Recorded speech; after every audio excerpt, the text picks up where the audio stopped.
안녕하세요, 가차입니다. 1월 31일 수요일 국내 시장이 마감되었습니다.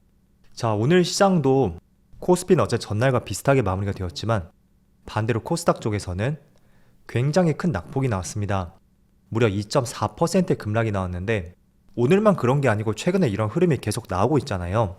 코스피가 급등이 나오고 반대로 코스닥은 급락이 나오는 이런 흐름들이 조금은 흔치 않은데 그 이유를 조금은 알 것 같더라고요.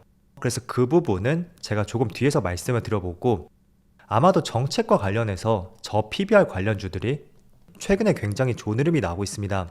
그래서 그 부분이 크게 한몫을 하는 것 같은데 아무튼 이 부분은 조금 뒤에서 말씀을 드려보겠고 오늘은 다시 한번 코스닥 2.4%의 폭락이 나오면서 800포인트를 또다시 이탈하고 말았습니다. 그래서 최근에 추세를 보시는 것처럼 개인적으로 코스닥보다는 코스피 쪽이 조금 더 낫지 않을까 이렇게 생각이 되고요. 그리고 시가총액 상위 종목들을 살펴보면 오늘은 반도체 관련주가 약세 흐름이 나왔고 최근에 굉장히 좋은 흐름이 나오고 있었던 자동차 관련주들 오늘도 빠르게 달려주었습니다. 그리고 제약 바이오주도 마찬가지였고 또 2차전지 관련주도 나름대로 선방을 했었죠. 또 코스닥은 별다른 특징적인 종목 없이 오늘은 전체 종목이 모두 급락이 나왔습니다. 그리고 코스피 수급 오늘은 외국인이 나홀로 순매수가 들어왔고 또 코스닥은 오늘도 기관과 외국인의 양매도가 나왔습니다. 그리고 오랜만에 800포인트가 깨졌죠. 또 삼성전자 오늘은 수급이 그렇게 썩 좋지 않았고 기관과 외국인의 많은 순매도가 나왔습니다. 그리고 하이닉스의 수급도 좋지 않았었고 반대로 기아라든지 현대차 기아는 외국인들이 조금 더 적극적으로 들어오고 있고 현대차 쪽에서는 기관 쪽에서 특히 연기금이 되겠네요. 이쪽에서 많은 수급이 들어오고 있습니다. 그리고 삼바도 마찬가지로 외국인의 적극적인 매수세가 들어오고 있습니다. 자, 그럼 이어서 주차별 매매 동향에 대해서 살펴보도록 하겠습니다. 1월 31일 외국인이 가장 많이 매수한 종목은 기아, 삼성물산, 삼성바이오로직스, 하나에어로스페이스, 우리금융지주 이런 순서대로 매수를 했었고 그리고 기관도 현대차, 삼성물산, 하나금융지주, LG, 신한지주 이렇게 순서대로 매수를 했습니다. 자, 그런데 한 가지 특징적인 것은 제가 뒤에서도 말씀을 드릴 거예요. 지금 여기 나와 있는 상위 종목들은 전체적으로 저 PBR 관련주예요. 아마도 PBR이 1.0이 안 될 거거든요. 지금 5개 종목을 넘어서 SK, 삼성생명, LG화학은 한번 살펴봐야 될 것 같고 아무튼 7개 종목을 봤을 때는 전부 다 저 PBR주라는 것을 알 수가 있고 왜 기관들이 적극적으로 이런 종목들을 매수하는지 추가적으로 뒤에서 말씀드려 볼게요. 자, 그리고 어제는 미국 시장에서 많은 빅테크 기업들의 실적 발표가 있었습니다. 일단은 실적은 굉장히 잘 나왔습니다.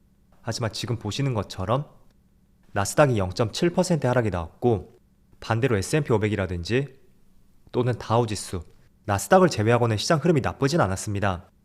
그리고 반도체 지수는 어제는 반도체도 썩 흐름은 좋지 않았었네요. 또 추가적으로 아시아 증시, 일본 니케이는 지금 보합세를 유지하고 있고 대만은 0.7%, 국내 시장처럼 생각보다 좋진 않은 것 같습니다. 그리고 중국 증시는 0.3%의 낙폭이 나오고 있지만 그래도 밑에 꼬리를 달고 다시 한번 재차 반등하고 있습니다. 그래서 어제 미국 시장의 흐름을 보시는 것처럼 빅테크 기업들의 실적 발표가 있었고 그 빅테크 기업들이 많이 속해 있었던 나스닥 지수 이쪽 시장에 유독 약세 흐름을 보였다. 이 점을 캐치를 해볼 수가 있습니다. 자, 그런데 어제 실적 발표를 뜯어보면 생각보다 4분기 실적은 괜찮았습니다. 어제 AI 쪽의 대표 선두주자였던 마이크로소프트 그리고 구글의 모의사인 알파벳까지 두 기업 모두 실적 발표를 했었는데 실적은 모두 예상치를 웃돌았어요. 하지만 장중의 흐름이 다 좋지 않았었고 시간에서도 알파벳은 마이너스 5.7% 그리고 마이크로소프트는 마이너스 0.2%. 물론 알파벳이 조금 더 좋진 않지만 어쨌든 좋은 실적에 비해서 좋지 않은 흐름이 나오고 있습니다. 그래서 여기에 대해서 많은 의견들을 내비칠 수가 있을 텐데 제가 기사들을 세부적으로 찾아봤을 때도 여러 가지 사유를 들면서 그 하락의 이유를 찾는 것 같습니다. 대표적으로 알파벳은 광고 매출이 부진했다면서 그게 시간에서 주가가 약세가 나왔었던 대표적인 근거를 보고 있더라고요. 하지만 저의 생각은 마이크로소프트라든지 알파벳 모두 주봉상의 주가 흐름을 보더라도 최근에 굉장히 좋은 추세를 유지했었던 대표적인 종목 중에 하나였습니다.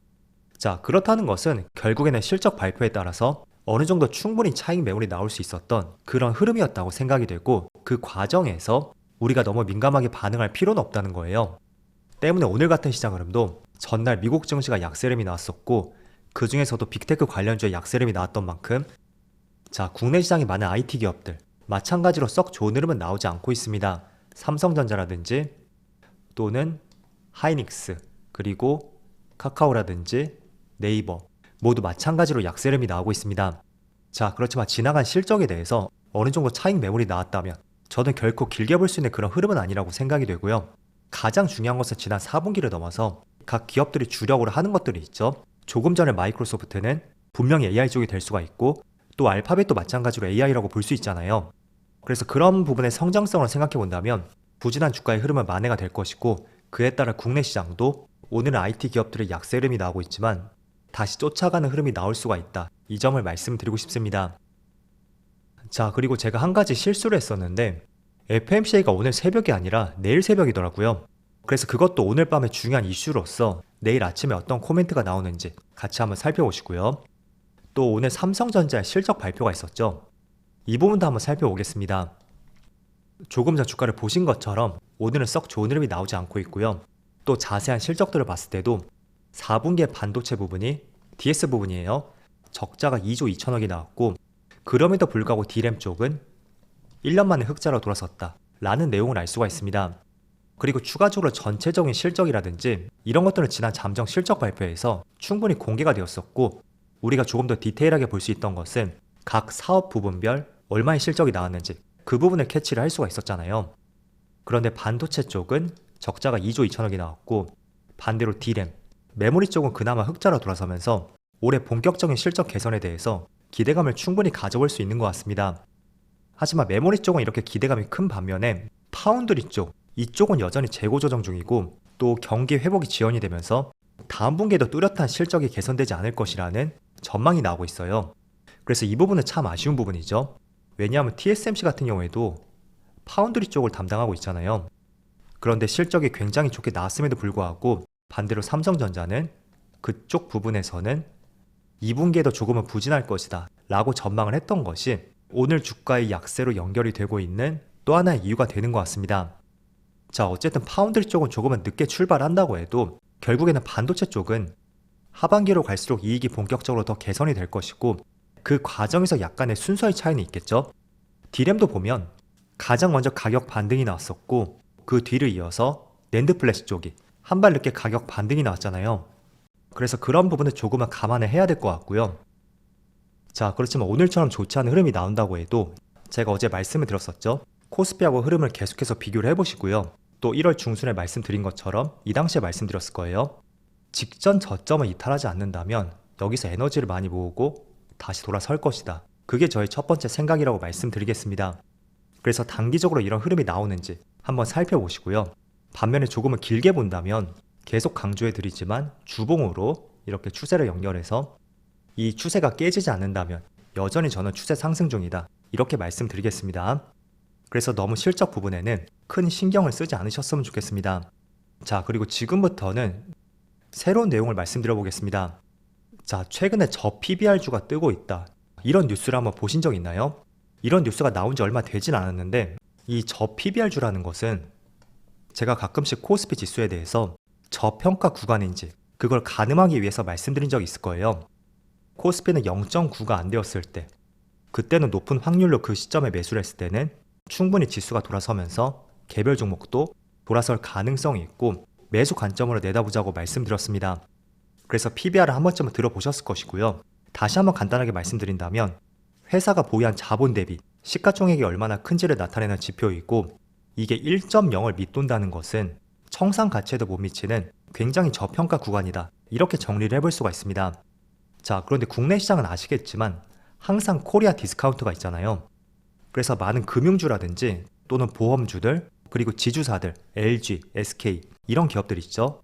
그리고 공기업들 이런 기업들이 1.0 밑에서 수십 년 동안 헤매는 종목 중에 하나거든요. 그래서 무턱대고 1.0이 안 된다고 해서 내가 매수를 했다고 하면 상승하기는커녕 더 떨어질 수 있는 그럴 가능성이 높은 종목들 중에 하나였습니다. 자, 그런데 최근에 정부에서 코리아 디스카운트를 해소하기 위한 강한 의지를 드러냈고 일본 시장을 많은 참조를 하겠다는 발언을 하였습니다. 그리고 알려져 있는 내용에 따르면 정부는 상장사들을 대상으로 장기적으로 기업 가치 제고 계획에 대해서 제출을 명시할 것이라는 계획을 세운 것으로 알려져 있습니다. 그래서 일본 정책을 벤치마킹 한다는 것은 앞서 일본도 지난해 3월부터 저 PBR주 개선에 대해서 적극적으로 추진을 했었고 그게 시장의 호황을 이끌었었던 여러 가지 이유 중에 하나가 되었잖아요. 그래서 최근에 일본 시장의 흐름을 보시면 물론 엔저 현상의 가장 큰 이유가 되었겠지만 그래도 최근의 주가 흐름을 봤을 때는 30년 만에 거의 신고가 근처까지 올라온 것을 볼 수가 있었습니다. 그래서 도쿄 증권거래소에서 PBR이 1이 되지 않은 기업에 대해서는 성장성을 높이기 위한 개선 방침이라든지 구체적인 이행 목표를 밝히라는 요구안을 제시를 했었고 그렇게 하지 못한다면 상장 폐지도 할 수 있다는 경고까지 했습니다. 자, 그래서 최근에 저 PBR주들 대표적으로 지주사가 될 수가 있겠죠. SK도 최근의 주가 흐름을 보시면 굉장히 탄력적인 흐름이 나오고 있고 그리고 LG도 마찬가지죠. 또 그 외에도 보험주라든지 또는 은행 기업들, 아울러 자동차 기업들. 자, 자동차 기업들은 저 PBR을 넘어서 최근에 실적들이 굉장히 좋습니다. 그래서 그 효과들을 더 크게 누리고 있다고 생각이 돼요. 그래서 저 PBR주 같은 경우에는 네이버에 종목을 검색해 보시면 여기 PBR이 얼마나 가리키는지 표기가 되어 있는 것을 볼 수가 있습니다. 기한은 0.88배죠.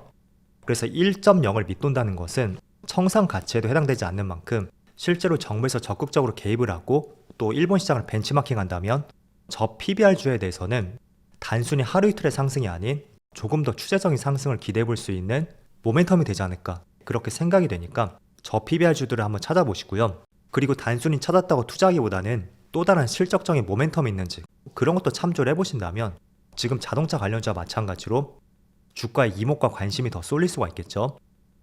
그래서 이런 내용들 한번 개인적으로 디테일하게 살펴보시면 좋을 것 같습니다. 자, 그럼 오늘도 늦은 시간까지 정말 수고 많으셨고요. 저는 내일 영상에서 다시 찾아뵙도록 하겠습니다. 모두 즐거운 저녁 되세요. 감사합니다.